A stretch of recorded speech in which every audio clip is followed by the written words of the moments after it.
അല്ല, കോട്ടയംകാരുടെ എല്ലും കപ്പയും കൊല്ലംകാർ വെച്ചാൽ ശരിയാവത്തില്ലേ? അല്ലേലും കൊല്ലത്ത് കപ്പയും മത്തിക്കറിയാണ് സ്പെഷ്യൽ, അല്ലയോ? എന്നാൽ പിന്നെ ഒരു എല്ലും കപ്പയും അങ്ങ് തയ്യാറാക്കിയാലോ? അപ്പോഴേ നമ്മൾ കുറച്ച് ബീഫ് വാങ്ങിയിട്ടുണ്ട്, കുറച്ച് എല്ലും വാങ്ങിയിട്ടുണ്ട്, അതിൻ്റെ അനുസാരികളെല്ലാം ഒപ്പിച്ചിട്ടുമുണ്ട്. അപ്പോൾ കപ്പ വെട്ടിയരിഞ്ഞ് വേവിക്കാനും വെച്ചു.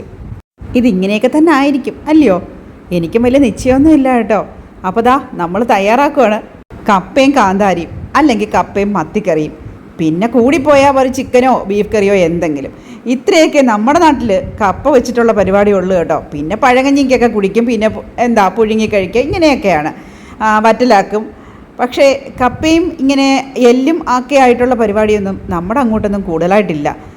ഇത് നമ്മൾ ഇടയ്ക്കൊക്കെ ചെയ്യാറുണ്ട് കേട്ടോ. പക്ഷേ എപ്പോഴും ഒന്നും വീഡിയോ ഒന്നും എടുക്കാനൊന്നും എനിക്ക് പറ്റിയിട്ടില്ല. ഇവിടെ എല്ലാവർക്കും കപ്പ ഭയങ്കര ഇഷ്ടമാണ്. അപ്പോൾ പിന്നെ ഇങ്ങനെയും കൂടെ ചെയ്യുമ്പം ഒത്തിരി ഇഷ്ടമാണ്.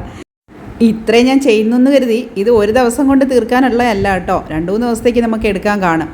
അപ്പോൾ ചെയ്യുമ്പോൾ ഒന്നിച്ച് അങ്ങ് ചെയ്ത് റെഡിയാക്കുന്നതാണ്. അപ്പോൾ നമ്മുടെ ബീഫ് ഞാൻ നേരത്തെ കുക്കറിലിട്ട് വേവിച്ചു. ഉപ്പും മഞ്ഞൾപ്പൊടിയും മാത്രമാണ് ഇട്ടത് കേട്ടോ. പിന്നെ ഞാൻ ഈ സ്പൂൺ എടുക്കുന്നത് എന്താണെന്നറിയാമോ? ഇത് വലുതായിട്ട് തെറിച്ച് വെള്ളം പുറത്തു പോകാതിരിക്കാൻ വേണ്ടി ഞാൻ അകത്തൊരു സ്പൂണും ഇട്ട് വെച്ചേക്കും. ഒരു ടിപ്പാണ് കേട്ടോ. അപ്പോൾ ദാ നമ്മുടെ എല്ലൊക്കെ നന്നായിട്ട് വെന്തിട്ടുണ്ട്. നിങ്ങൾക്ക് നോക്കിയാൽ അത് മനസ്സിലാവും കേട്ടോ. നല്ല വെളിച്ചെണ്ണയിൽ കുറച്ച് പെരിഞ്ജീരകമൊക്കെ ഇട്ട് പൊട്ടിച്ചിട്ട് ഉള്ളിയൊക്കെ വഴട്ടി അതിനകത്ത് നമ്മൾ മുളക് പൊടിയും മല്ലിപ്പൊടിയും മഞ്ഞൾപ്പൊടിയൊക്കെ ഇട്ടു.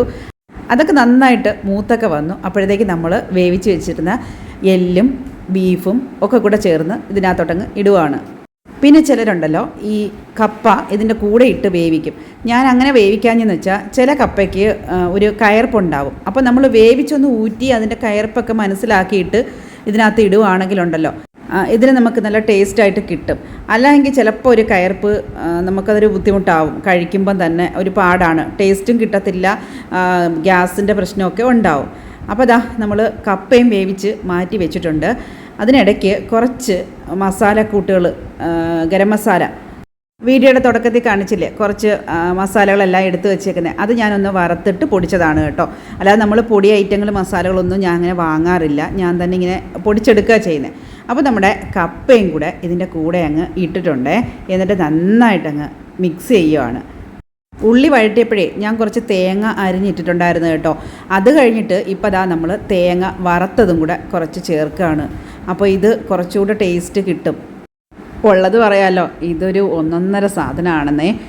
ആരായാലും എത്ര കിട്ടിയാലും കഴിച്ചു പോകും, അത്രയ്ക്ക് ടേസ്റ്റാണ്. ഇതെല്ലാം ആയിക്കഴിഞ്ഞതിന് ശേഷം നമ്മുടെ മസാല പൊടിച്ച് വെച്ചിരുന്നത് കുറച്ചും കൂടെ ഇതിനകത്ത് ചേർക്കുക. അപ്പോഴത്തേക്കാണ് ആ മണവും കാര്യങ്ങളുമൊക്കെ നല്ലതായിട്ട് കിട്ടുന്നത്. അപ്പോൾ ദാ നമ്മുടെ സംഭവം ഇവിടെ റെഡി ആയിട്ടുണ്ട്. ഇനിയിപ്പോൾ പിന്നെന്താ, വെച്ച് താമസിപ്പിക്കുന്നില്ല, അങ്ങ് കഴിക്കുവാണ്. അപ്പോൾ നിങ്ങൾക്ക് ഇഷ്ടമായോ എന്നൊക്കെ പറയണേ. ഇതേപോലെയൊക്കെ തന്നെ ആയിരിക്കണം ചെയ്യുന്നത്. ഞാനും കുറേ വീഡിയോസൊക്കെ സെർച്ച് ചെയ്ത് നോക്കിയിട്ടാണ് കേട്ടോ ഇത് ചെയ്യാനൊക്കെ പഠിച്ചത്. ഇതിൽ വ്യത്യസ്തമായ ഏതെങ്കിലും രീതികളും ഉണ്ടെങ്കിൽ നിങ്ങളൊന്ന് കമൻറ്റ് ചെയ്തേരെ. എന്തായാലും എനിക്ക് ടേസ്റ്റും തോന്നി. ഞാനിവിടെ വെക്കുന്ന രീതി ഇങ്ങനെയാണ് കേട്ടോ. ഇവിടെ എല്ലാവർക്കും ഇത് ഇഷ്ടവുമാണ്. അപ്പോൾ പിന്നെന്താ, നമ്മൾ നിർത്തുകയാണ്. ഇതേപോലെയൊക്കെയുള്ള നല്ല നല്ല കാഴ്ചകളും വിശേഷങ്ങളും ഒക്കെ ആയിട്ട് ഇനിയും വരുന്നതായിരിക്കും. നിങ്ങൾക്ക് നമ്മളെ ഇഷ്ടമാവുകയാണെങ്കിൽ നമ്മുടെ ഒപ്പം കൂടിക്കോണം. പിന്നൊരു കാര്യം, ഇതേവരെ നിങ്ങൾ തന്ന എല്ലാ സപ്പോർട്ടിനും ഒരുപാട് നന്ദി. Okay, by.